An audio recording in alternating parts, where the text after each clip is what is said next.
अस्सलाम वालेकुम। दुरूद शरीफ पढ़ लें।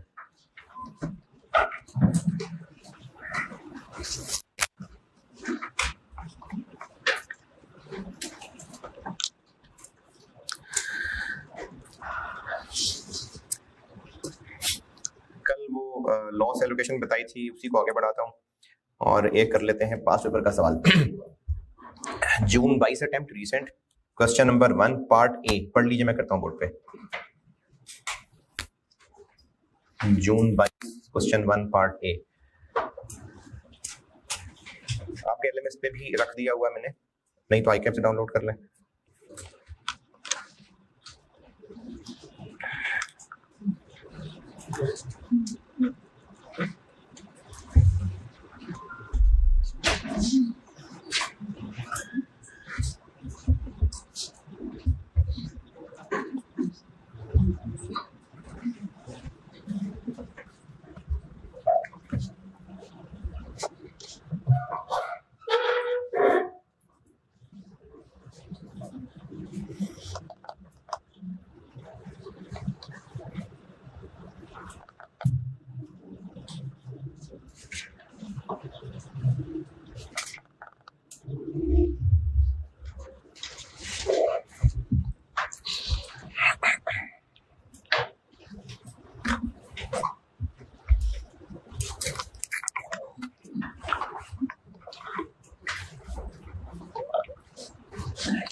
चलिए छोटा सा सवाल पढ़ लिया होगा।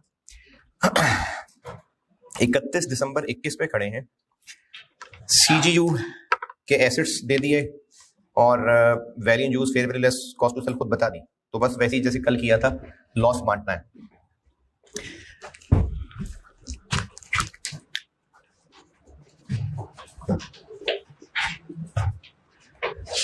एसेट्स क्या क्या है बताएं, क्या क्या है? बिल्डिंग है, इक्विपमेंट है, मशीनरी है, लाइसेंस है, गुडविल है, इन्वेंट्री। अब ये देखिए कल जो मैंने बात की थी आखिर में कि इस फैक्ट्री में अगर सीजीयू में उसने खुद ही आपको इन्वेंट्री बांट के दी है तो यकीनन ये वो वाला पॉइंट है जो आखिर में बताया था कि फॉर प्रैक्टिकल रीजंस सीजीयू के अंदर इस तरह के फालतू एसेट्स हो सकते हैं। तो ठीक है, तो है। हाँ, इम्पेयरमेंट लॉस इसको नहीं डालना, इम्पेयरमेंट लॉस नहीं डालना इसको, लेकिन इसको शामिल करेंगे तो ही सही ग्रुप के लॉस की फिगर निकल सकेगी। अच्छा, कल जो मैंने बोर्ड पे किया था, ज़बानी किया था, पता नहीं बोर्ड पे किया था, उसमें इन्वेंट्री पे पहले IS2 लगना बाकी था, इसमें उसकी जरूरत नहीं है। इन्वेंट्री की बुक वैल्यू 96 है जो कि शायद कॉस्ट ही होगी, और fair value less cost to sell यानी NRV 106 है, तो उसको ठीक करने की जरूरत है या ठीक है? ये ठीक है, ये ठीक है। अगर ये 96 की जगह 116 होता इन्वेंट्री, तो पहले फिर उसको राइट डाउन करके 106 करते, फिर ये सवाल शुरू करते। तो पहले ये IS2 वाली फिगर देख लें, जैसे कल सवाल में किया था, वो पहले ठीक करने की जरूरत थी। तो अब इस सवाल में ऐसी जरूरत नहीं है, नहीं है। 96 कॉस्ट है, NRV 106 है, तो बस ठीक है, 96 ठीक है। Carrying about building 144। अच्छा, एक बात इसमें और, ये बिल्डिंग रिवैल्यूएशन मॉडल पे है, बाकी सब उसने खुद कह दिया कॉस्ट मॉडल पे है, बिल्डिंग रिवैल्यूएशन मॉडल पे है।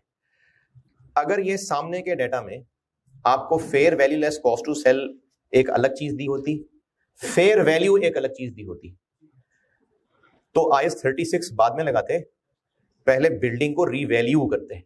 ये भी कल हुई थी बात, लेकिन अब उसने आपको खुद ही बता दिया कि वो 31 दिसंबर 21 तक इसको जो भी करना था कर लिया हुआ है, क्योंकि स्टेरिक लगा के नीचे लिखा हुआ है कि 31 दिसंबर 21 पे सरप्लस का इतना बैलेंस है, यानी इसने जो भी अपडेशन करनी होगी करनी होगी। नहीं भी की होती तो बस हम इसको नहीं कर सकते रीवैल्यू। क्यों नहीं कर सकते? क्योंकि फेयर वैल्यू नहीं दी, fair value less cost to sell दी हुई है। कॉस्ट टू सेल ना नजर आ रही है किसी को? यस सर, नहीं नजर आ रही। कॉस्ट ऑफ डिस्पोजल है, तो फेयर वैल्यू होती। दो बातें मैंने की, रिपीट कर रहा हूं। एक मैंने कहा है कि इन्वेंट्री पे पहले IS2 लगाते, IS 36 बात की बात है, पहले कैरिंग अमाउंट तो निकाल लें, तो इन्वेंट्री पे पहले IS2 लगा के देखते, ठीक है, जरूरत नहीं है। बिल्डिंग रिवैल्यूएशन मॉडल पे है, फेयर वैल्यू दी होती तो पहले रिवैल्यू करते, उसकी भी जरूरत नहीं है क्योंकि फेयर वैल्यू नहीं दी हुई। चले I-36 की बारी आ गई। 144 इक्विपमेंट 96 प्लांट मशीनरी है जी 230 लाइसेंस 70 गुडविल 66 इन्वेंट्री 702 ये हो गई carrying amount.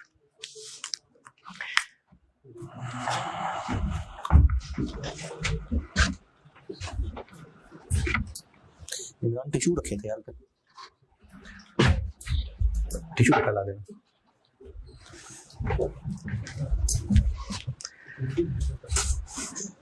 Recoverable amount, recoverable amount आपको सवाल के पहले पैराग्राफ में से ढूंढनी है। CGU की वैल्यू इन यूज भी दी हुई है, fair value less cost to sell भी दी हुई है, और एक 555 है और एक 568 है। मैंने टिश्यू ला दो, मैंने कहा था जी। CGU की रिकवरेबल अमाउंट 568, तो लॉस हो गया 134। ये CGU का निकला है लॉस। अब अगला मसला, इसको बांटते हैं।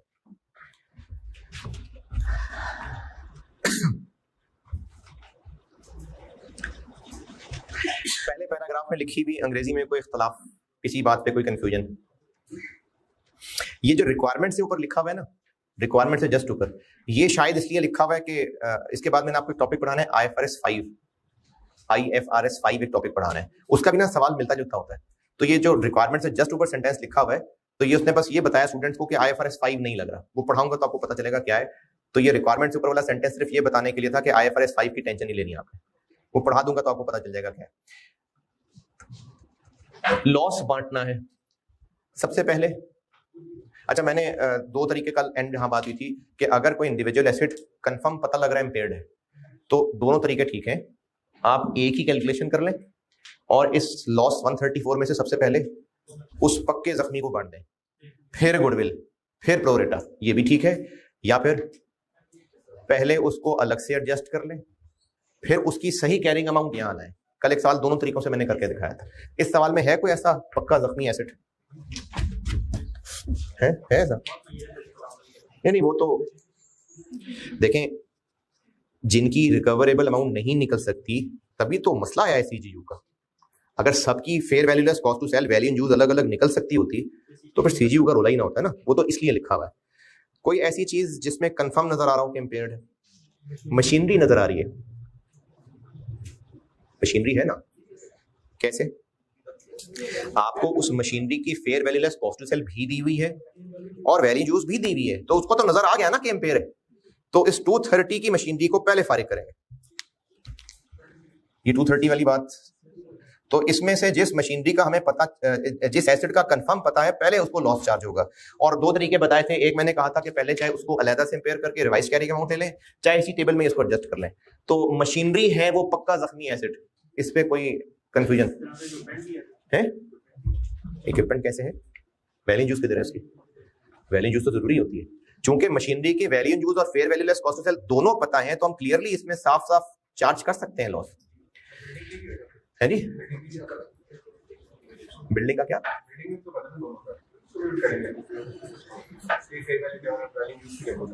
बिल्डिंग, जी जी बिल्कुल बिल्कुल सही है, बिल्डिंग के बारे में भी पता है। तो बिल्डिंग और मशीनरी ये दोनों ही नजर आ रहे हैं, इनकी अपनी अपनी IS-36 की टेस्टिंग हो सकती है। तो पहले जिनकी इंडिविजुअल हो सकती है, हाँ बिल्कुल, ये मैंने आपको कल एक पॉइंट भी पढ़ाया था कि जिस CGU की हम टेस्टिंग कर रहे हैं उसमें अगर एक एसेट है वो इंपेयरमेंट टेस्टिंग हो सकती है, तो पहले उसको इंपेयरमेंट टेस्ट करेंगे, फिर CGU पे आएंगे, यानी फिर गुडविल नहीं। मैंने एक पॉइंट पढ़ाया था,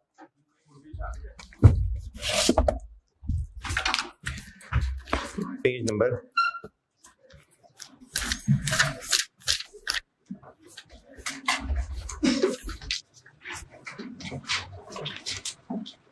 7 के एंड पे, पेज 7 का बिल्कुल last. Timing of impairment test. अच्छा, ये जो मैंने जब आपको पीडीएफ दी थी ना, तो उसमें शायद कोई एक आधा पैराग्राफ ऊपर नीचे है पेज फॉर्मेटिंग करते करते। तो मैं इस वक्त टाइमिंग ऑफ इम्पेयरमेंट टेस्ट में पहला point, at the time of impairment test, ये मैंने कल बताया था कि अगर एक सीजीयू की इम्पेयरमेंट टेस्टिंग करते हुए there may be an indication of an impairment of an asset within that unit, तो फिर क्या करें in such circumstances? The entity test the asset for impairment first. ये बात की थी और उसके बाद फिर वो आपको सवाल कराया था। तो इसमें हमें बिल्डिंग के बारे में भी पता है और मशीनरी के बारे में भी पता है, दोनों की पूरी पूरी हो सकती है इम्पेयरमेंट टेस्टिंग। वैल्यू यूज भी पता है, fair value less cost to sell भी पता है। तो पहले इनको करते हैं। बिल्डिंग में इम्पेयरमेंट है, किधर है यार, क्या है, काम है? बिल्डिंग में कितनी इम्पेयरमेंट है नजर आ रहा है? 4 की। तो 4 का लॉस चला जाएगा बिल्डिंग पे। मशीन 199 और 207 में से हायर 207, तो 23। तो पहले हमने इन दोनों को इंपेयर किया फर्स्ट, तो इस 134 में से पहले इन दोनों को क्या, ये पक्के पक्के इंपेयर थे। इन्वेंट्री को तो पहले डैश लगा देना, इसको तो नहीं डालना लॉस। अब वो एसेट जिनकी पहले टेस्टिंग कर सकते थे कर ली। अब सीजीयू पे आते हैं। अब सबसे पहला नंबर गुडविल, गुडविल को 66 डाल देते हैं। अब रह गए बाकी कितना लॉस कितना, और वो बांटना है इक्विपमेंट में और लाइसेंस में, बस।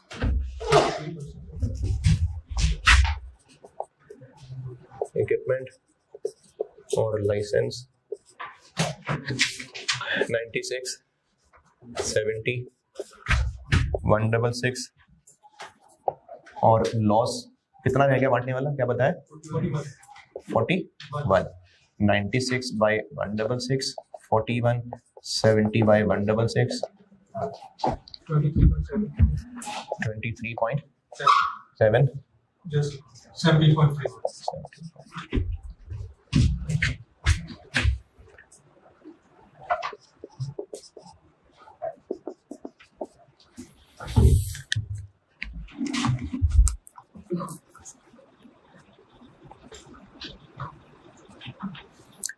और रिक्वायरमेंट में पूछा था एक तो इम्पेयरमेंट लॉस बता दें, compute the amount of impairment loss to be taken to statement of profit and loss, इसका देता हूं जवाब अभी। And the carrying value of each individual asset after impairment. हाँ जी, and the carrying value of each individual after impairment. तो revised carrying amount 140, 72.3, 52.7. 5, 6.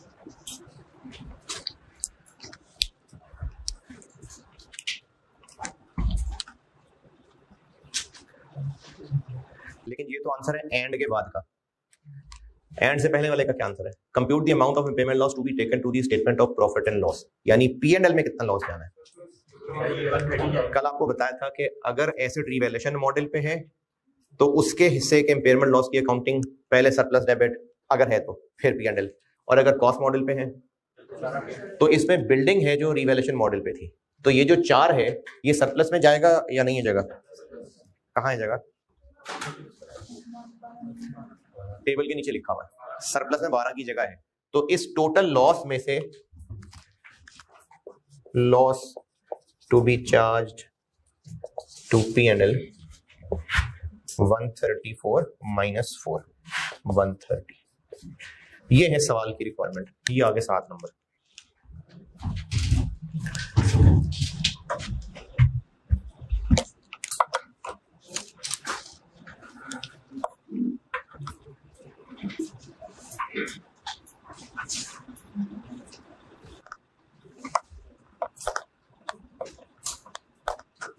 हाँ जी बताएं, कोई मसला? गुडविल क्या? हाँ हाँ कल आए थे कल किया था।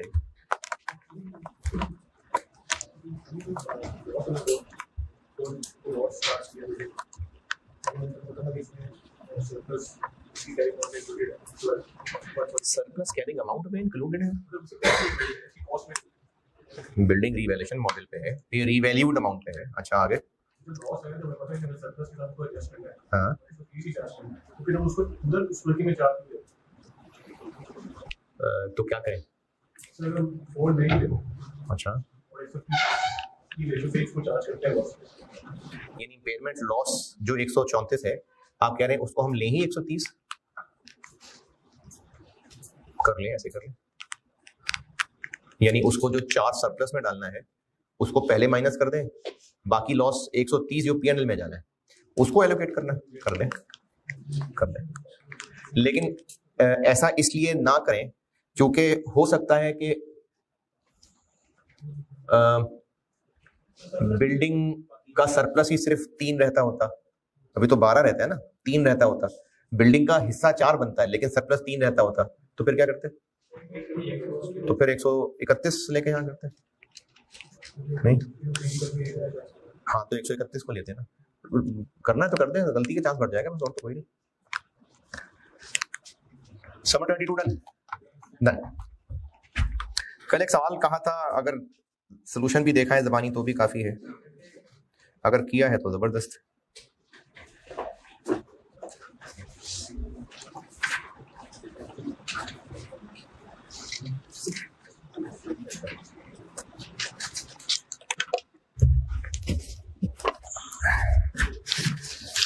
प्रैक्टिस क्वेश्चन मैंने 6 कहा था कि अगर आप देख आएंगे तो मेहरबानी।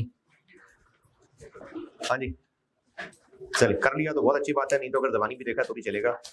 इसमें फैक्ट्री ए और बी दोनों मिला के एक सीजीयू है। किससे बातें कर रहा हूं मैं? दोनों मिला के एक सीजीयू है। अच्छा सच्ची सच्ची किसने क्वेश्चन 6 किया है या देखा है? ठीक, चलिए बाकियों को यकीन उनको मौत ही पड़ी होगी, तुमने किया होगा, कोई बात नहीं। क्वेश्चन नंबर 6 कर रहा हूं डिस्कस। फैक्ट्री ए और फैक्ट्री बी ये दोनों मिलाएंगे तो एक सीजीयू है, क्यों है ऐसा?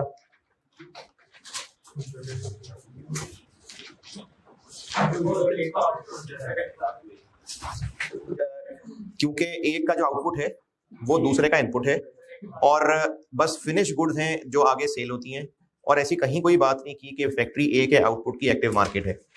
ये तो हो गया कॉन्सेप्ट की बात। अगली बात सवाल की, आपको कैश फ्लोज किसके दिए हैं? कंबाइंड ही दिए हैं। तो जब दोनों के अलग अलग कैश फ्लोज देते हैं तो दोनों की अलग अलग इम्पेयरमेंट टेस्टिंग करते हैं ना, तो इसलिए दोनों फैक्ट्रीज मिला के ही एक सीजीयू है। आप जब दोनों को मिला के सॉल्व करेंगे तो पूरे सीजीयू की वैल्यूज निकालनी पड़ेगी इन कैश फ्लोज को डिस्काउंट करके, और पूरे सीजीयू की fair value less cost to sell कैसे निकलेगी? सब की इंडिविजुअल गिवन है तो ठीक है, सबको ऐड कर लें तो उससे सीजीयू की रिकवरेबल आ जाएगी। और इंपेयरमेंट लॉस बांटते हुए 4 हैं जिनकी लिमिट दी हुई है, नहीं 3 हैं जिनकी लिमिट एक्सपायर हो रही है, तो उन 3 को लॉस चार्ज नहीं होगा, बाकियों को प्रोरेटा हो जाएगा। किनकी लिमिट एक्सपायर हुई है, किनको चार्ज नहीं हो सकता? फैक्ट्री ए नहीं, फैक्ट्री बी की बिल्डिंग, इसको लॉस चार्ज नहीं हो सकता। फैक्ट्री ए का प्लांट, इसको नहीं चार्ज हो सकता। फैक्ट्री बी का इक्विपमेंट, इसको चार्ज नहीं हो सकता। इन 3 के अलावा बाकी सबको प्रोरेटा बांट देंगे। बस ये था इस सवाल में। जिन्होंने किया है या कम से कम दर्जा सोल्यूशन देखा है, कुछ पूछना है तो बताएं।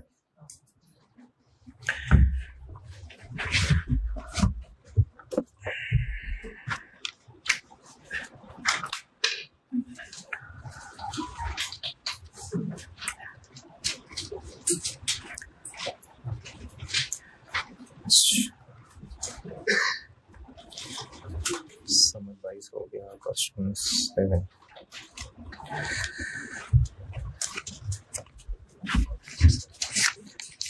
कल हमने 5, 4, 3 कर लिए थे हैं, ठीक है जी।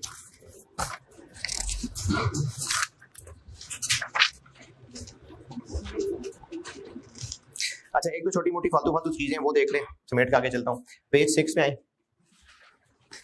पेज 6 पे। अच्छा इन पे ज्यादा बहस नहीं करेंगे, बस समेट के आगे चलते हैं, काम की चीजों पे टाइम लगाएंगे। Page 6, recoverable amount and carrying amount of CGU.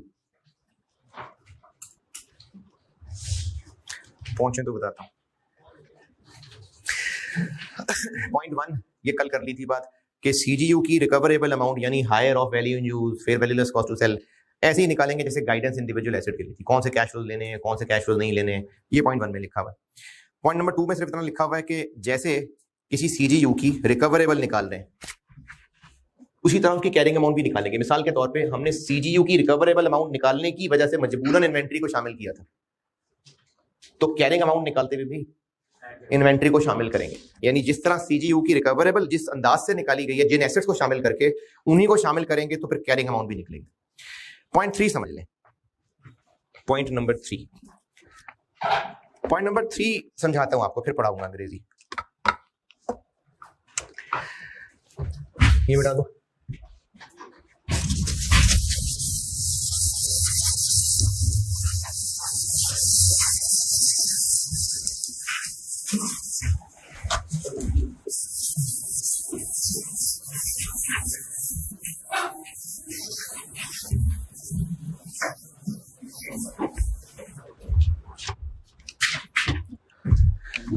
एक फैक्ट्री है, उस फैक्ट्री में बहुत सारे एसेट्स हैं, प्लांट भी है।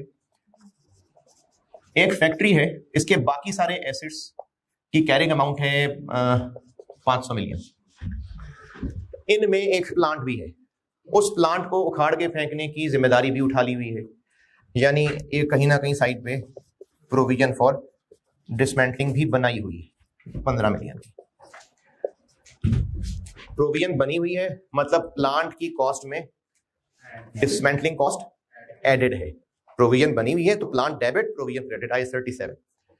फैक्ट्री की कैरिंग अमाउंट में जो एसेट्स हैं उनमें प्लांट भी एक है और उस प्लांट की अमाउंट में डिसमेंटलिंग का पोर्शन एडेड है। ठीक है, एडेड है। फिर इस फैक्ट्री की वैल्यू इन यूज निकाली गई। वैल्यू इन यूज कैसे निकाली गई? इनफ्लोज लिए, आउटफ्लोज लिए और एंड में कितने का बेचेंगे और इन कैश फ्लोज की डिस्काउंटिंग कर ली। कुछ क्लासेस पहले मैंने इसके बारे में आपको एक काम की बात बताई थी। ये figure technically fair value less cost to sell ही है, लेकिन तब की, यानी जिन असूलों के तहत fair value less cost to sell निकालते हैं, यानी कौन कौन से खर्चे लेने हैं, इंक्रीमेंटल, उसी तरह से ही ये फिगर निकली हुई है। लेकिन ये कब की है? तब की। ये वैल्यू यूज हो गई। फिर हम एक वैल्यू निकालते हैं fair value less cost to sell, और इन दोनों में से जो हायर है वो रिकवरेबल अमाउंट है, उसको हम कंपेयर करेंगे सीजीयू की कैरिंग अमाउंट से। ये एक नॉर्मल प्रोसीजर है। Fair value less cost to sell क्या चीज है? फैक्ट्री बेचेंगे तो नेट कितने की बिकेगी। वैल्यू इन यूज क्या चीज है? इस फैक्ट्री पूरी को, क्योंकि हम सीजीयू की बात करें तो पूरी फैक्ट्री क्या कैश जनरेट करेगी, क्या आउटफ्लोज होंगे, एंड पे नेट कितना पैसा बेचने पे आएगा। Fair value less cost to sell, fair value less cost to sell. अगर फैक्ट्री बेचेंगे तो एक बंदे ने रेट लगाया कि मैं आपकी फैक्ट्री खरीदने को तैयार हूं, लेकिन चूंकि आप मुझे जिम्मेदारी साथ बेच रहे हैं, क्योंकि मुझे अगर प्लांट फैक्ट्री आपसे खरीदनी है तो प्लांट उखाड़ने की जिम्मेदारी भी अपने सर पे मुझे लेनी पड़ेगी, तो मैं तो आपको थोड़े पैसे दूंगा। ये बात दोबारा सुने, fair value less cost to sell ये है कि फैक्ट्री बेचेंगे तो नेट कितने पैसे मिलेंगे। तो जो फैक्ट्री का रेट लगा रहा है वो कहेगा मैं पूरी फैक्ट्री खरीदने को तैयार हूं, लेकिन चूंकि एक जिम्मेदारी साथ आ रही है मेरे सर पे, कल को प्लांट मुझे ठिकाने लगाना पड़ेगा, तो मैं आपको उसके पैसे काट के दूंगा। तो अब ये जो fair value less cost to sell लग रही है, ये नेट ऑफ डिसमेंटलिंग खर्चा लग रही है, या ऐसे कह लें कि वो इस फैक्ट्री के साथ साथ इस जिम्मेदारी को भी लेने को तैयार है और नेट थोड़े पैसे देने को तैयार है। यानी इस फिगर में से एक 425 डिसमेंटलिंग का खर्चा नेट हुआ है। ये बात मैंने कल भी समझाई थी। Fair value less cost to sell rate बता ही नेट रहा है, खर्चा माइनस करके बता रहा है, क्योंकि साथ उस जिम्मेदारी भी खरीदने को तैयार है। तो अब इस 425 का, इसको अगर फिलहाल इग्नोर कर दो, उसके साथ कंपैरिजन फेयर नहीं होगा, क्योंकि इसमें से वो खर्चा काट के बता रहा है जो हमने शामिल किया हुआ है। तो फिर फेयर कंपैरिजन तब होगा जब हम इस प्रोविजन को भी सीजीयू का हिस्सा बनाएंगे और सीजीयू को 485 का समझेंगे। अब 485 वर्सेस 425 ठीक, इसी तरह इस फिगर में डिसमेंटलिंग का खर्चा भी कंसिडर करेंगे।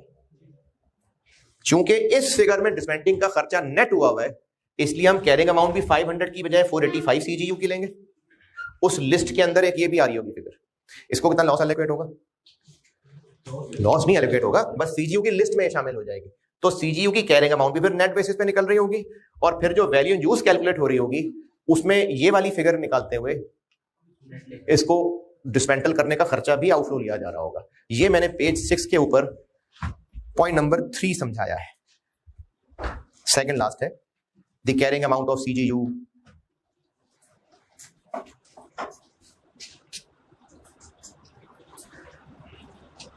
ये पढ़ लें एक बार, फिर अंग्रेजी में मसला होगा तो मैं दोबारा बता दूंगा।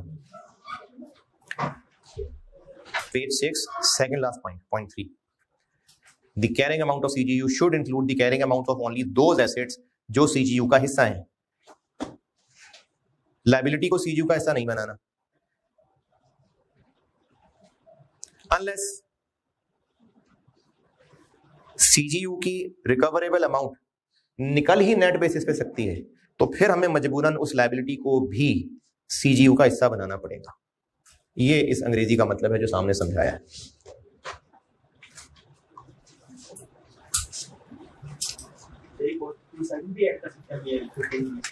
देखिए, fair value less cost to sell, हमें वो फेयर वैल्यू बता ही नेट बेसिस पे रहा है कि मैं साथ जिम्मेदारी भी उठाने को तैयार हूं, कितने पैसे दूंगा आपको, वो ऑलरेडी नेट फिगर ही बता रहा है।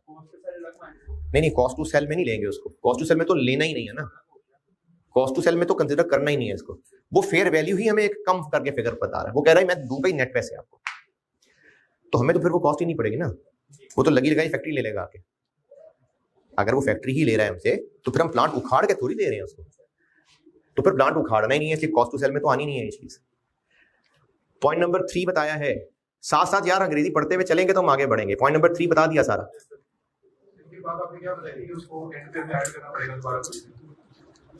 तो नीले वाले में मैंने कहा था कि अब चूंकि fair value less cost to sell ही नेट ऑफ दिस खर्चा अवेलेबल है, तो अब हमें वैल्यू यूज कैलकुलेट करते हुए एंड पे ये नेट डिस्पोजल वैल्यू निकालते हुए डिस्पेंडिंग का खर्चा भी माइनस करना पड़ेगा, तो ये नेट डिस्पोजल प्रोसीड्स निकलेंगे। देखिए, नेट डिस्पोजल प्रोसीड्स हैं कि जब 10 साल बाद फैक्ट्री खत्म करेंगे तो नेट क्या मिलेगा, कितने के बिकेंगे, माइनस क्या क्या खर्चा होगा, तो फिर हम उस डिस्मेंटलिंग को भी एज अ खर्चा माइनस करेंगे तो इस फिगर तक पहुंचेंगे। अब क्या हुआ, इसमें ऑलरेडी वो खर्चा माइनस हुआ है, सीजीयू 485 लेने से कैरिंग अमाउंट में से भी माइनस हो गया। वैल्यू यूज निकालते हुए इस नेट डिस्पोजल प्रोसीड्स को कैलकुलेट करते हुए डिस्मेंटलिंग खर्चा माइनस कर देना, तीनों में कंसिडर हो गया ये डिस्मेंटलिंग का खर्चा। ये फिगर ऐसी ही निकलेगी ना कि सारे एसेट्स बेचेंगे तो कितने के बिकेंगे, बेचने के लिए क्या क्या खर्चा होगा, उखाड़ने के लिए क्या क्या खर्चा होगा, फिर ये फिगर निकलेगी। तो उसमें हमने कर लिया कॉस्ट डिस्मेंटलिंग कॉस्ट माइनस, तो वैल्यू यूज में भी कंसिडर हो गई, इसमें भी है और इसमें भी हो गई। ये इस पॉइंट 3 में लिखा।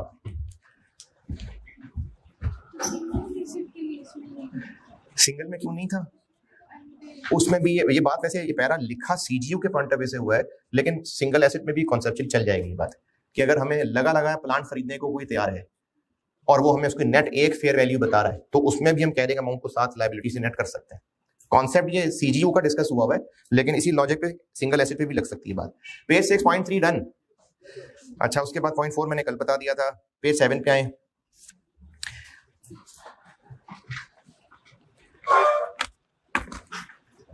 गुडविल की हेडिंग, पेज 7। इसमें भी जो फालतू फालतू बातें वो भी मैं टपा के आगे चलता हूं। कल मैंने चीज समझाई थी, दोबारा बताता हूं कि एक कंपनी है पी जिसके 3 सीजीयू हैं। इसने एक कंपनी एस खरीदी, इस एस को खरीदते हुए गुडविल अराइज हुई, पता नहीं क्या फिगर लिखी थी, कोई बात नहीं, 240। ये गुडविल कंपनी पी का अच्छा नाम, कंसोलिडेशन काउंट रिवाइज पढ़ेंगे, 0 से पढ़ेंगे, लेकिन टूटी फूटी तो याद ही होगी। ये गुडविल कंपनी पी का अच्छा नाम है, फिर कंपनी एस का अच्छा नाम है, लेकिन कंपनी एस खरीदने से अगर कंपनी पी को भी फायदा पहुंचना है और उसके इन तीनों सीजीज को फायदा पहुंचना है, तो कंपनी पी की मर्जी किसी ना किसी रीजनेबल बेसिस पे वो इस 240 को इनमें एलोकेट कर देगा। अब उसने इनको एलोकेट कर दिया, इस गुडविल को टुकड़े किए, इसके हिस्से में गुडविल आ गई 40, इसके हिस्से में गुडविल आ गई 90, इसके हिस्से में गुडविल आ गई बाकी 110। ये है जो कल काम किया था कि गुडविल को किसी ना किसी सीजीयू में बांट दिया हुआ है। तो गुडविल जो कि बिजनेस कॉम्बिनेशन पे अराइज हो रही है, कंपनी जैसे बेहतर समझे इसको अपने सीजीयू में बांट सकती है।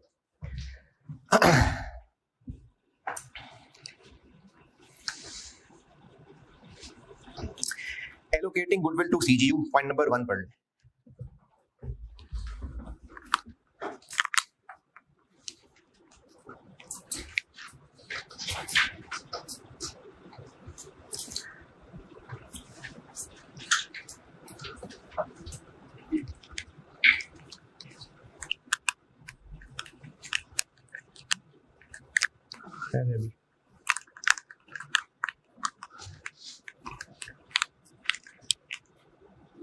अच्छा, मैं आपको जो पॉइंट समझाऊंगा फिर कहूंगा पढ़िए, और अगर पढ़ के कुछ समझ नहीं आएगा तो आप पूछेंगे तो मैं आगे बताऊंगा। Point 1 allocating goodwill to CGU कहा है पढ़ने को, यही लिखा है जो मैंने यहाँ समझाया कि जो बिजनेस कॉम्बिनेशन में गुडविल अराइज होगी उसको एलोकेट कर दिया जाएगा कंपनी पी यानी एक्वायरर के सीजीयूज को।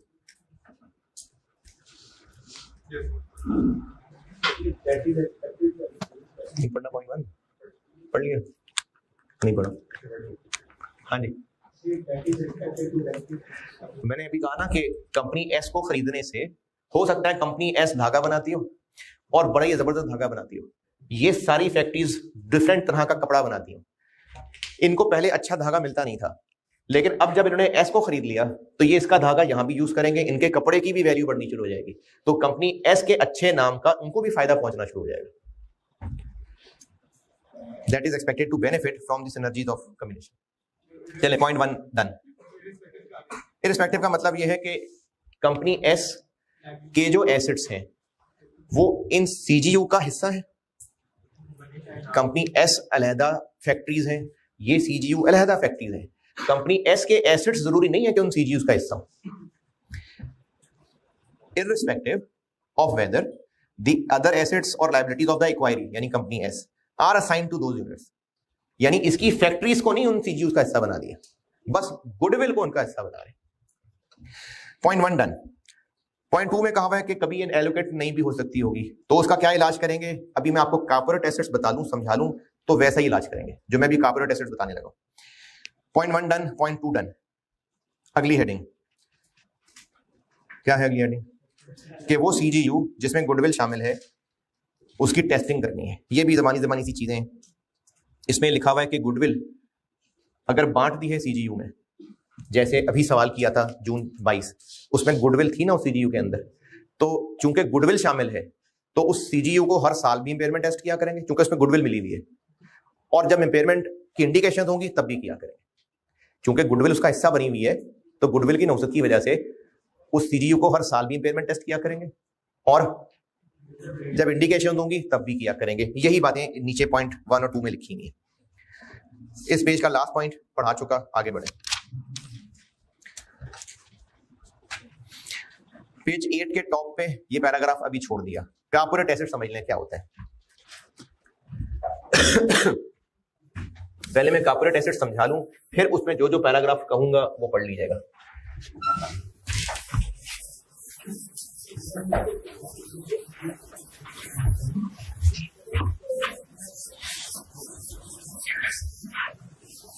बेटे कर दो साहब।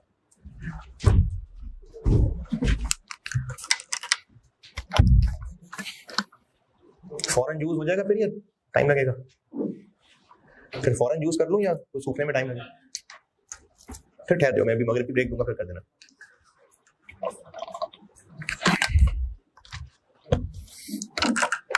कॉर्पोरेट एसेट्स का कॉन्सेप्ट समझे। एक कंपनी के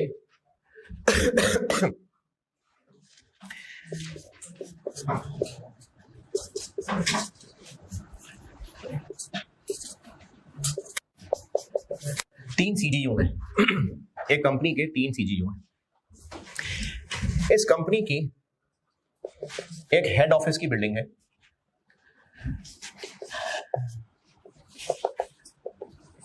कुछ फर्नीचर होगा, कोई व्हीकल्स भी हो सकती हैं, इक्विपमेंट वगैरह, सॉफ्टवेयर भी हो सकता है।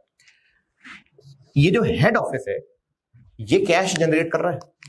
नहीं, ये तो ओवरऑल बिजनेस को देख रहे होते हैं। डायरेक्टर्स बैठे होंगे यहाँ पर, फाइनेंस डिपार्टमेंट होगा। बिजनेस के ऐसे एसेट्स जो बिजनेस के कॉर्पोरेट काम को संभाल रहे हैं, बिजनेस को ओवरऑल कैसे चलाना है, और जो लीगल मसले हैं, टैक्स डिपार्टमेंट होगा, फाइनेंस डिपार्टमेंट होगा, इसमें जितने एसेट्स हैं, पीपीई, इंटेंजिबल एसेट्स, उनको कॉर्पोरेट एसेट्स कहते हैं। क्या इनकी इन फैक्ट्रीज में जरा भी सपोर्ट नहीं होगी? वो सुपरविजन तो इसी की कर रहे हैं ना, वो कोई सियासत को तो नहीं देख रहे, वो तो इसी को देख रहे हैं। तो बेशक ये अलहदा बिल्डिंग है, कॉर्पोरेट अफेयर्स हैं, लेकिन फिर भी इनका है तो इनसे ताल्लुक। तो इन कॉर्पोरेट एसेट्स, इनका भी हक है कि इनकी इंपेयरमेंट टेस्टिंग की जाए। ये भी पीपीई है। पहली कोशिश तो ये की जाएगी कि किसी ना किसी तरह इनको इन तीन में बांट दें। इन तीन में बांटने से मुराद ये है कि इसमें बिल्डिंग भी होगी, तो उसकी बिल्डिंग थोड़ा सा रुपया इस बिल्डिंग में ऐड कर दें, कुछ रुपए इसकी बिल्डिंग में ऐड कर दें, कुछ रुपए इसकी बिल्डिंग में ऐड कर दें। इसको कहेंगे कॉर्पोरेट एसेट्स को सीजीयूज में एलोकेट कर दिया। इनमें भी कोई ना कोई फर्नीचर होगा, हेड ऑफिस के फर्नीचर को थोड़े से रुपए इसमें बांट दें, थोड़े से इसमें बांट दें, थोड़े से इसमें बांट दें। तो कॉर्पोरेट एसेट्स बिजनेस के पहली कोशिश तो ये होती है कि इनको सीजीयूज में किसी तरह बांट दें। अब वो बांटना कैसे है, ये बात आईएएस ने तो छोड़ दी बिजनेस के ऊपर, लेकिन आईएएस में एक एग्जाम्पल है तो उसी को ही असूल मान लेते हैं। वो एग्जाम्पल समझाता हूं, वो एग्जाम्पल नहीं, मतलब वो तरीका समझाता हूं। इस सीजीयू की कैरिंग अमाउंट है 700 मिलियन, इस सीजीयू की कैरिंग अमाउंट 300 मिलियन है, और इस सीजीयू की कैरिंग अमाउंट 500 मिलियन है।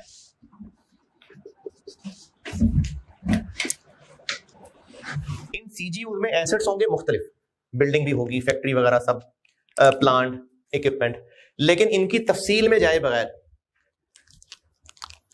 ये सारे एसेट्स लेट से 10 साल तक जिंदा रहेंगे। यानी इनके अंदर जितने एसेट्स हैं उनकी लाइफ तकरीबन 10 साल, इनकी लाइफ 5 साल है, और इनकी लाइफ जो है वो 8 साल है।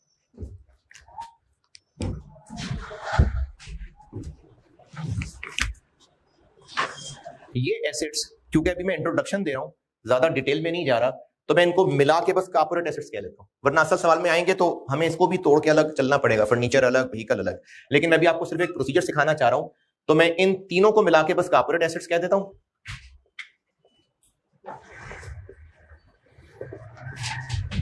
और इनकी 460 मिलियन कैरिंग अमाउंट ले लेते हैं। ये सब कोई 25 को साल तो जिंदा रहेंगे। इस 460 को इन तीनों में बांटना है। अभी उस आखिरी वाले कॉलम को इग्नोर करें, ये आपको वैल्यूज पता है। क्या ख्याल है, इस 460 को इन तीनों सीजीयूज में बराबर बांटना ज्यादा बेहतर है? क्या करें, कैरिंग अमाउंट के रेशो में बांट दें, ठीक है, रीजनेबल है।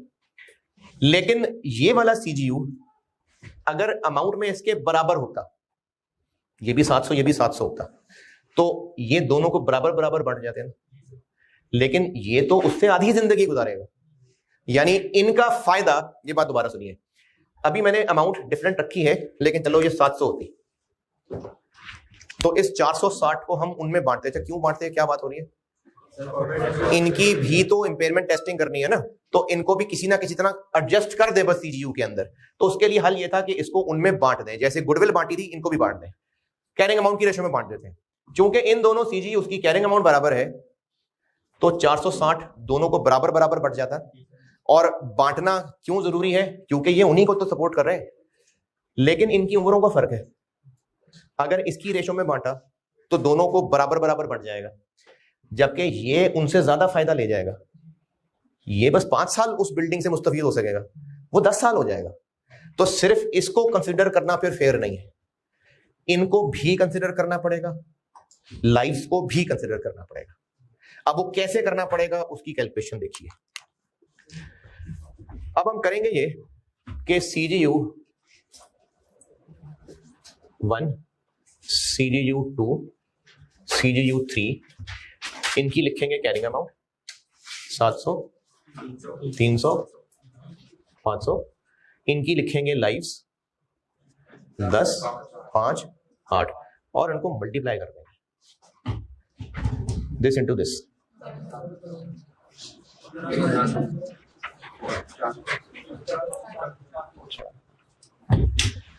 और इस 460 को 700, 300, 500 की रेशो में नहीं, 7000, 1500, 4000 की रेशो में बांटे, ताकि रेशो में इस अमाउंट का वजन भी आ जाए और लाइफ का वजन भी आ जाए। अब देखिए इस वेट में तो शायद इतना फर्क नहीं था, लेकिन लाइफ दुगनी होने की वजह से इसका वेट बढ़ गया। अब 460 का बड़ा हिस्सा इसको चार्ज हो जाएगा क्योंकि ज्यादा साल ये मौजें करेगा। तो इसलिए अब हमने वेट जो यानी रेशो लेनी है वो कैरिंग अमाउंट के साथ साथ लाइव्स भी लेनी है। तो इनकी लाइव्स और कैरिंग अमाउंट को कर लेंगे मल्टीप्लाई, और इनका सम क्या बना 12,500। अब जब हम सीजीयू में कॉर्पोरेट एसेट्स को बांटेंगे तो 460 मिलियन 7,000 बाय 12,500,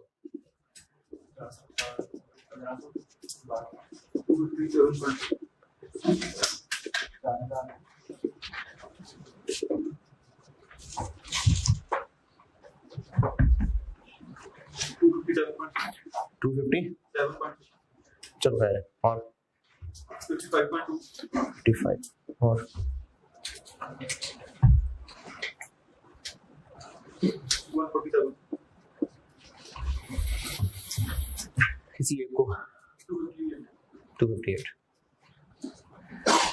तो जैसे एक सीजीयू में बिल्डिंग प्लांट वगैरह के साथ गुडविल भी बटी हुई आ जाएगी, वैसे कॉर्पोरेट एसेट्स भी बट के हर सीजीयू का हिस्सा बन जाएगा।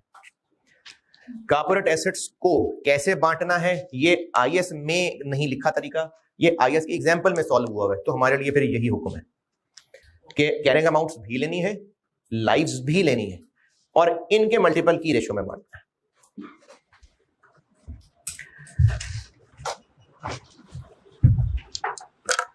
मगरिब पढ़ने फिर इसका और सवाल कराता हूं। कॉर्पोरेट एसेट्स की कैलकुलेशन बढ़ाता हूं और आगे प्रैक्टिस क्वेश्चन 7 पढ़ लें, मैं करता हूं बोर्ड पे।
इजाजत से तो शुरू करूं।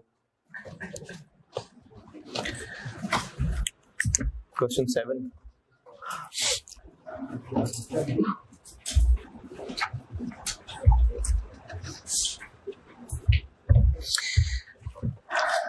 क्वेश्चन नंबर 7 में 3 सीजीयूज हैं।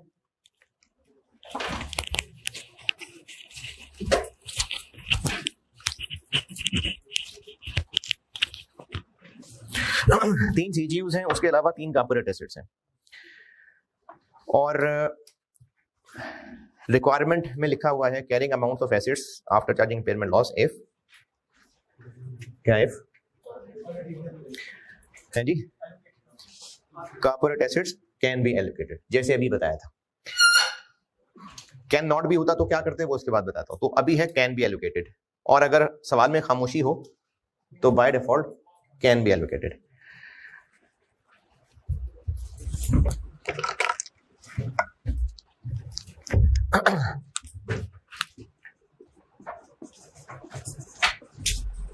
कॉर्पोरेट एसेट्स को एलोकेट करते हैं।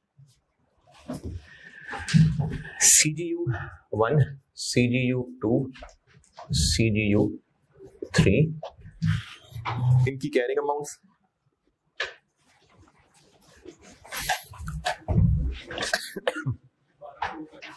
1200, 2500 और है 300। लाइव इनकी 5, 10 और 4, और इनकी लाइव्स और कैरिंग अमाउंट को दोनों को वेट मानना है तो मल्टीप्लाई कर दें। 6000, 25,000 और 1200, और इनका टोटल 32,200।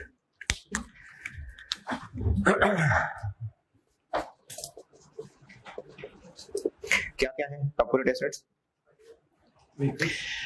अलग अलग है ना, तो हम सबको अलग अलग ही बांटेंगे जी। व्हीकल्स हैं और बिल्डिंग है और इक्विपमेंट है। इन तीनों को इन तीनों में बांट देंगे। किस रेशो में? इस रेशो में।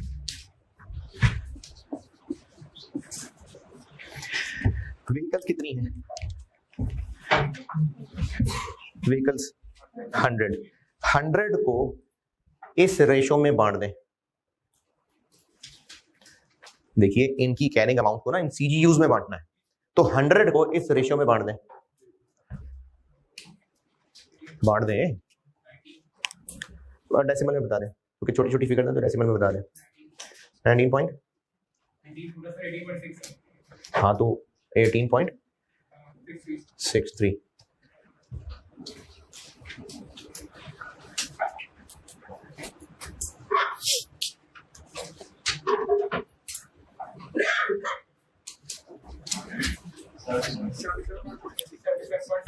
$77.64 3.73।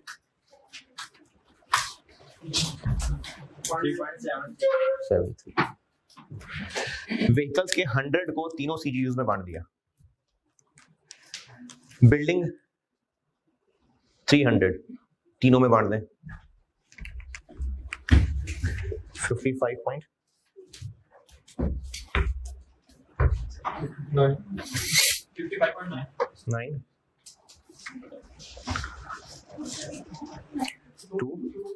32.92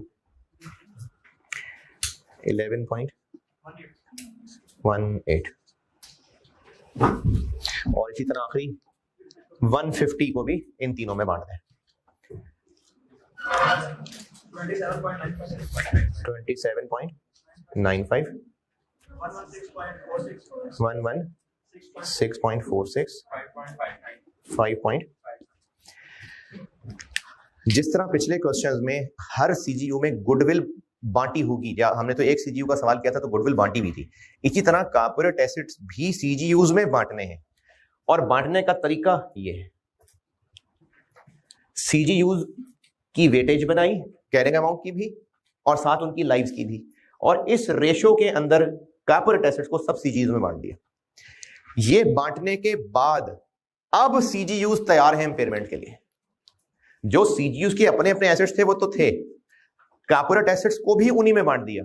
अब ये नॉर्मल सवाल बन गया, यानी अब हर सीजीयू की अलग अलग इम्पेयरमेंट टेस्टिंग होगी, जिसके अंदर ये जो पहले से एसेट्स हैं वो तो होंगे ही होंगे, साथ ये भी शामिल हो गए। जैसे अब यहां से सवाल शुरू हुआ, ये हमने बांट दिए। अब कैरिंग अमाउंट्स हो गई CGU 1, CGU 2, CGU 3, carrying amounts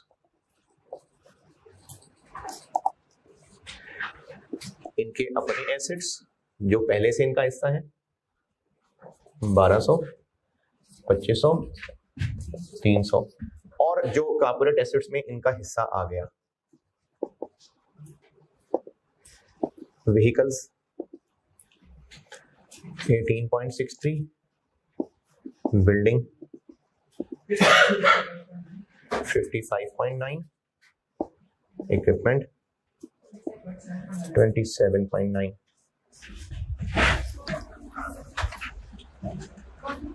1302 point.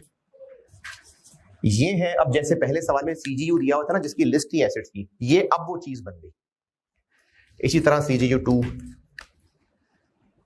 77.64, 232.92, 116.46,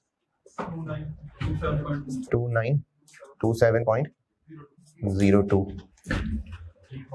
3.73, 11.18, 5.59, 320.5।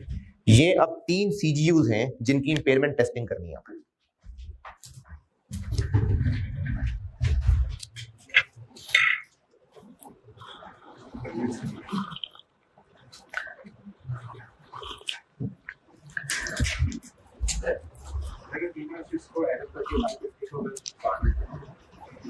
सवाल में ना एसेट्स की कैरिंग अमाउंट्स नहीं है, तो बिल्डिंग अलग एसेट है, व्हीकल अलग एसेट है, तो उनको अलग अलग रहने दें। यानी हम कॉर्पोरेट एसेट्स मिला के एक चीज अगर कह देंगे तो रिक्वायरमेंट का आंसर नहीं पूरा होगा।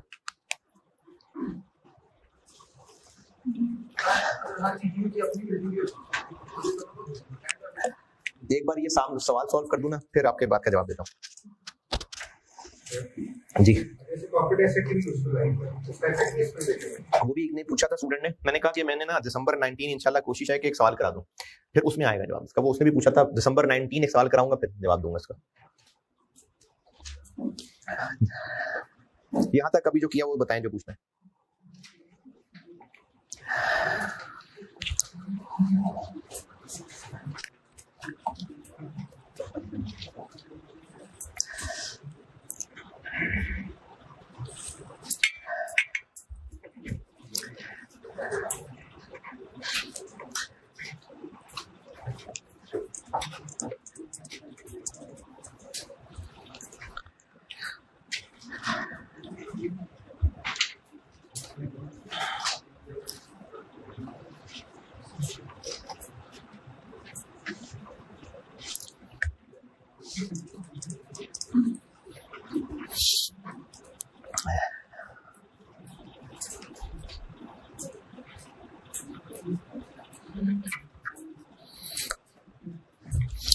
जी यहां तक नोटेड। अब ये 3 सीजीयूज बन गए हुए हैं, इनकी होगी इम्पेयरमेंट टेस्टिंग। हर एक की रिकवरेबल अमाउंट निकाल देते हैं।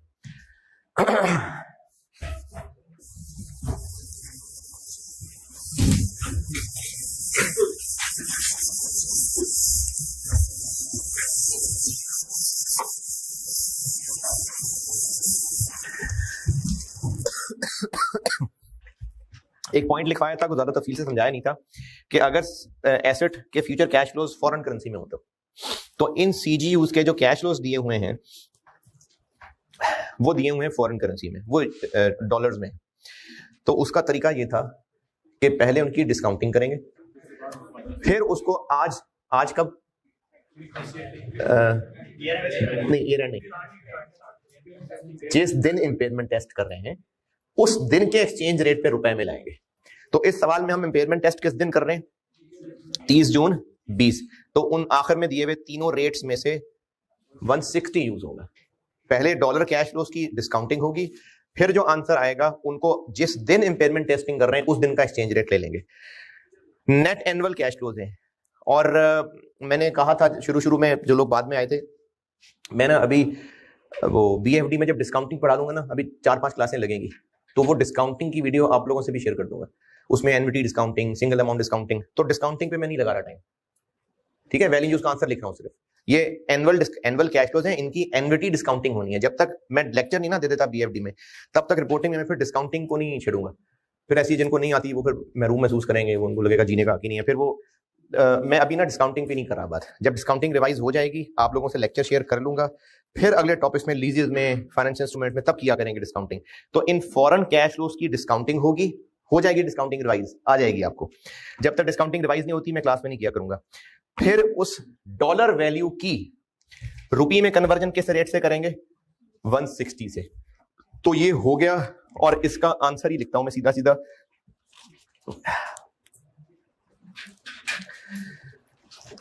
ये मुझे वैल्यू बताइएगा देख के पेज 14 से।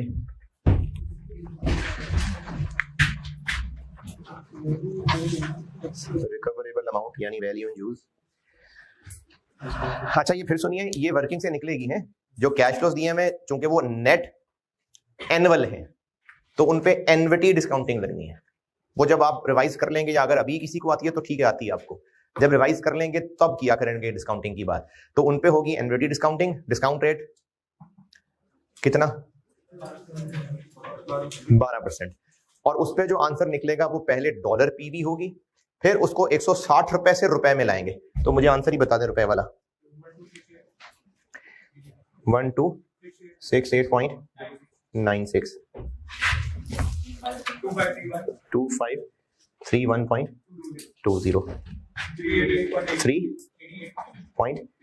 3.80 ये हो गई वैल्यू इन यूज। चूंकि fair value less cost to sell का कोई मसला नहीं है, इसलिए यही रिकवरेबल अमाउंट है।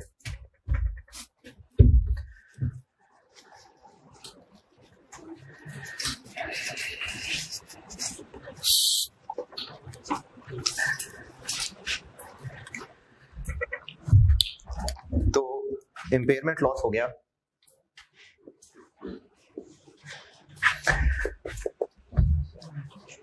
है जी 33.52 395.82। ओ सबर हौसला, कोई नहीं, कोई लॉस नहीं है, इसकी रिकवरेबल ज्यादा है।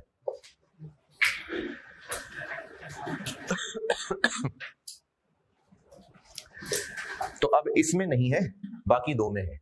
तो अब जो कल तक कर रहे थे ये अब 2 सवाल हो गए। इस लॉस को इनमें बांट देंगे, इस लॉस को इनमें बांट देंगे।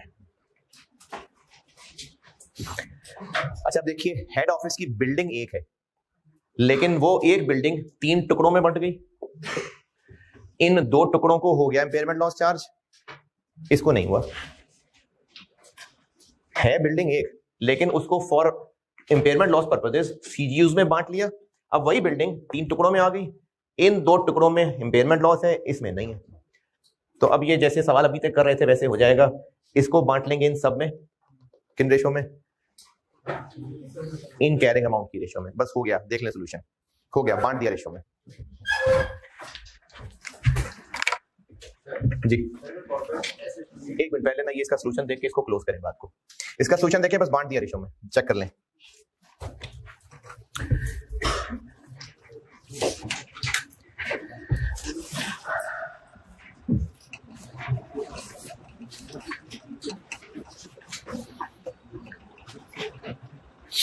सोल्यूशन में वर्किंग 1 में देखें, बांटा हुआ है मैंने सारा लॉस।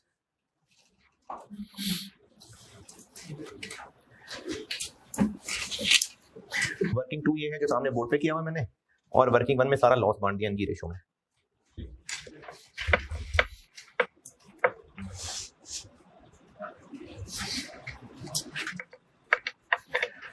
और लॉस बांटने के बाद ऊपर मेन सोल्यूशन, कैरिंग अमाउंट में से लॉस माइनस किया और रिवाइज्ड कैरिंग अमाउंट।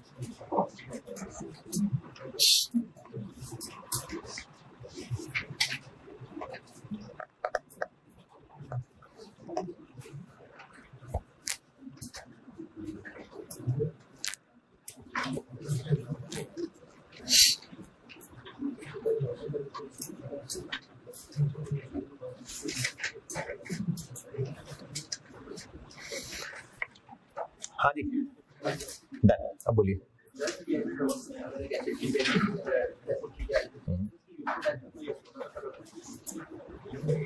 क्या क्या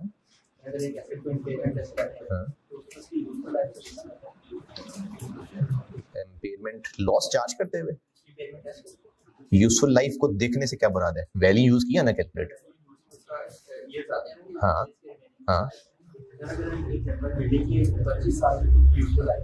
हेड ऑफिस की बिल्डिंग की। हाँ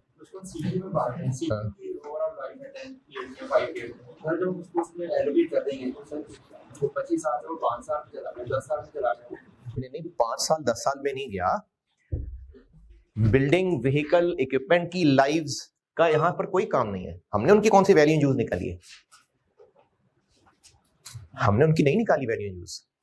इनकी लाइफ का बीच में काम नहीं आया। हाँ थोड़ा सा टेक्निकल इस्तेमाल इसमें क्या होगा वो जस्ट एक सवाल के बाद बताता हूं। एक सवाल लिखिए,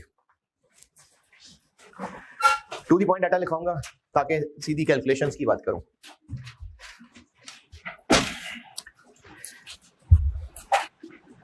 तीन सीजीयूज हैं ABC। कैरिंग अमाउंट लिखे उनकी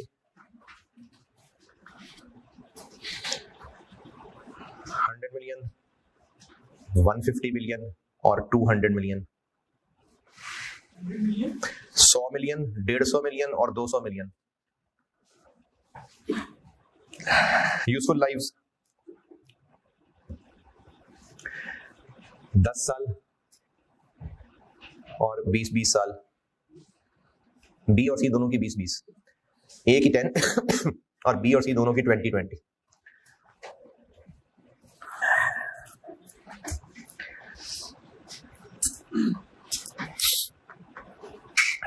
इनकी वैल्यू यूज ए की 199, 199 बी की 164 और सी की 271 मिलियन। 199, 164 और 271।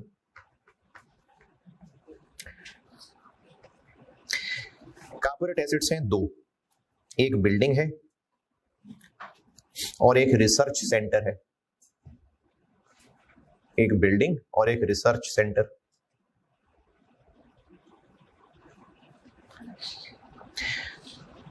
बिल्डिंग की कैरिंग अमाउंट 150 और रिसर्च सेंटर बस 50।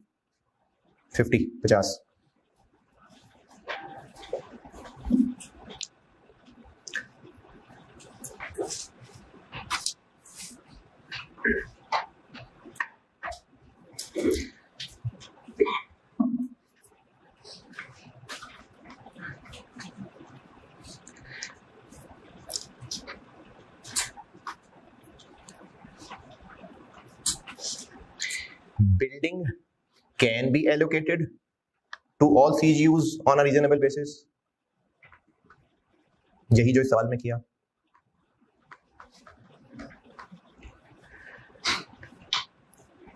However, the research center cannot be allocated to CGUs।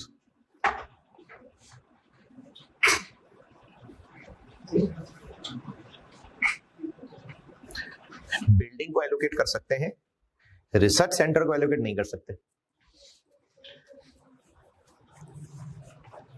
अच्छा बांटना ही है तो एलोकेट कर सकते हैं, क्यों नहीं कर सकते? हैं? बांटना ही तो है? हाँ तो इसका ताल्लुक नहीं होगा। जैसे हेड ऑफिस की बिल्डिंग है ना, वो तो तीनों सीजीएस को शायद सपोर्ट कर रहा हो।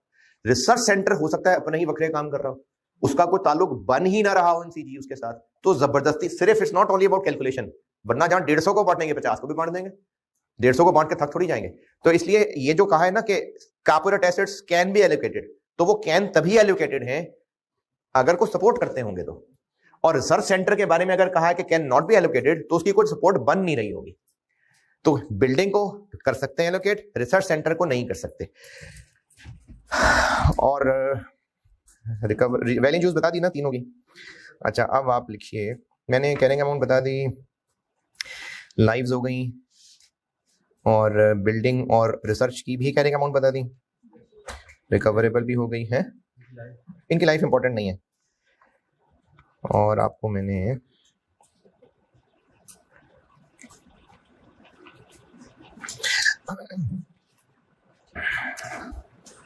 ठीक है, अब पूरे बिजनेस की recoverable amount, business as a whole की रिकवरेबल अमाउंट, पूरे बिजनेस एज अ होल की रिकवरेबल अमाउंट।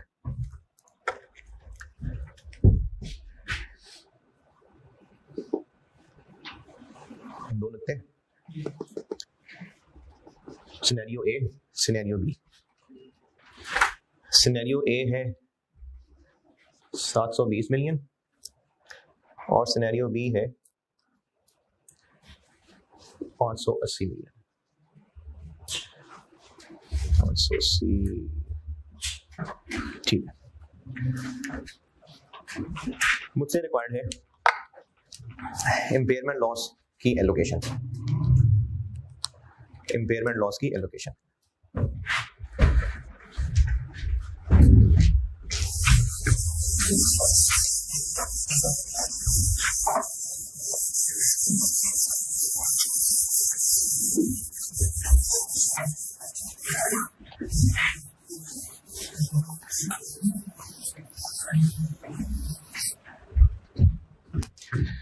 ये भी नोटेड।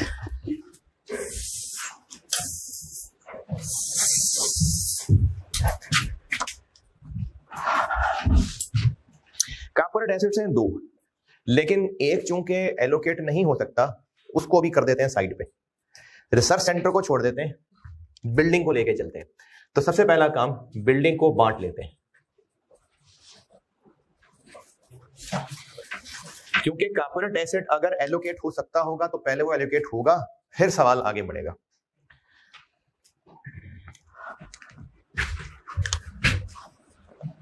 ए, बी, सी, इनकी अपनी अपनी कैरिंग अमाउंट्स 100, 150, 200, लाइव्स 10, 20, 20।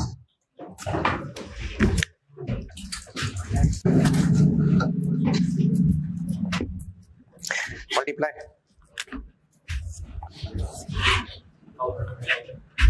समझ आ रही है? 1000, 3000, 4000, टोटल 8000। अब इस बिल्डिंग को बांट दें। बिल्डिंग कितनी है? 150। तो बिल्डिंग बट जाएगी 150 को इस रेशो में बांट दें, है जी? 18.75, 56.25, 75। ये बिल्डिंग के 3 टुकड़े कर दिए। ये हो गए corporate assets can be allocated. तो अगर corporate assets can be allocated तो फिर पहले एलोकेटेड, उसके बाद अब ये सादा सीजीयू का सवाल बनेगा। इस बांटने के बाद अब हमारे पास सीजीयू की कैरिंग अमाउंट्स आ गई। बाकी एसेट्स जो बगैर नाम के बताए मैं बस 100, 150, 200 और साथ ये बिल्डिंग आ गई 18.75, 56.25, 75। तो कैरिंग अमाउंट्स अब तीनों सीरीज की बन गई 118, 206 और 275।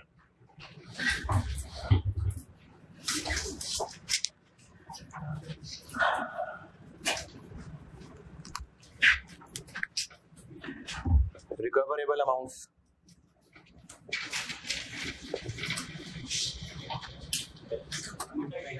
199, 164, 271।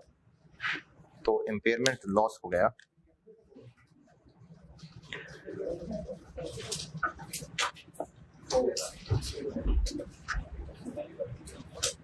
पहले में कोई नहीं, 42.25।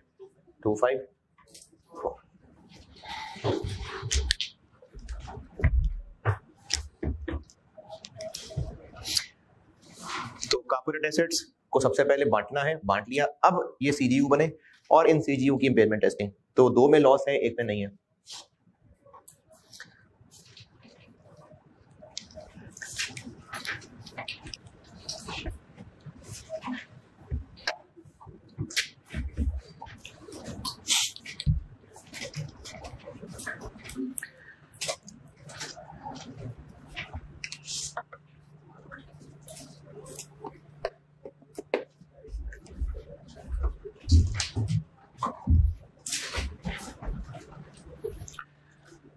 ये बता दो।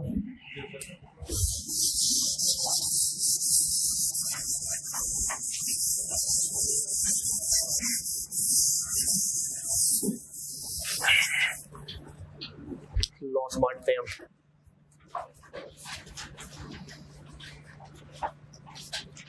सीजीयू बी में बांटे हैं। अदर एसेट्स और बिल्डिंग। सीजीयू बी में बांटा कितना लॉस?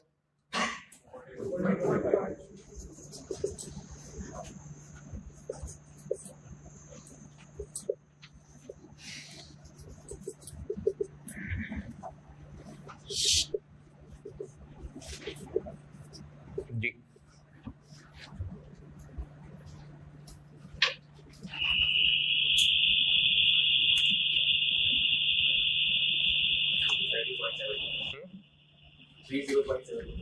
थ्री 0.72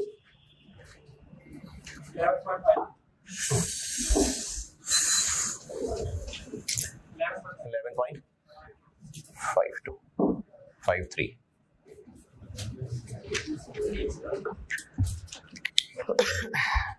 और सी का लॉस बांट लेते हैं। अदर एसेट्स की किस्मत में आएगा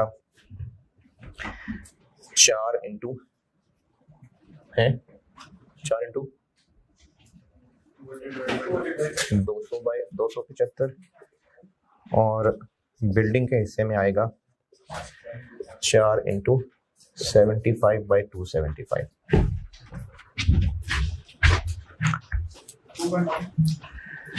2.9 बस है बस और 1.1 ये लॉस दोनों में बांट दिया।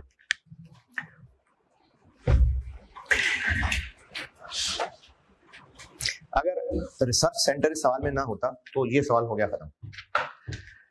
यहां तक देखिए बात आई समझ कि कॉर्पोरेट एसेट्स को पहले बांटेंगे, जब बांटने के बाद अब सीजीयू की हालत बनेगी, इन सीजीयूज की भी इम्पेयरमेंट टेस्टिंग होगी। अब आते हैं रिसर्च सेंटर पे।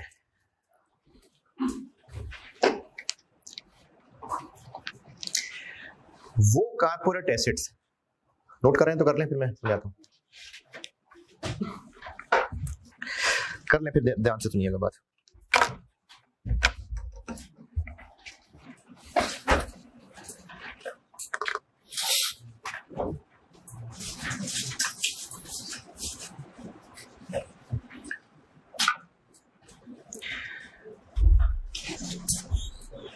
चलिए ऑनलाइन वाले जो है ना वो यहां तक रुक के फिर लंबी लंबी सांसें ले लें, फिर मैं आपको लेक्चर 8 में अगली बात शुरू करता हूं। अब लेक्चर 7 यहीं एंड कर दूं।